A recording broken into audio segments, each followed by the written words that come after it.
नमस्कार मित्रांनो, आपण आता इथं बघत आहोत ही डिश आहे.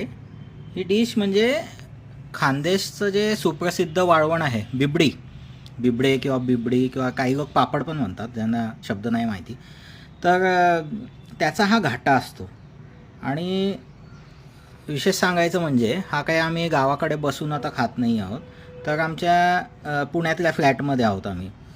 तर हे कसं आहे ना की इथं ज्वारी आणि तांदूळ भिजत घालायचे आणि गावाकडून रेडी टू कुक असा एक चीक ड्राय केलेला आणलेला असतो वाळवलेल्या स्वरूपात. तर त्याचं आणि काही त्यात पिवळं तिखट असतं, मिरचीचं वगैरे, ते टाकून हा सुंदर असा घाटा तयार होतो. बघा, रेसिपी हा माझा प्रांत नाही, माझा प्रांत आहे खाणे. तर या मग खायला.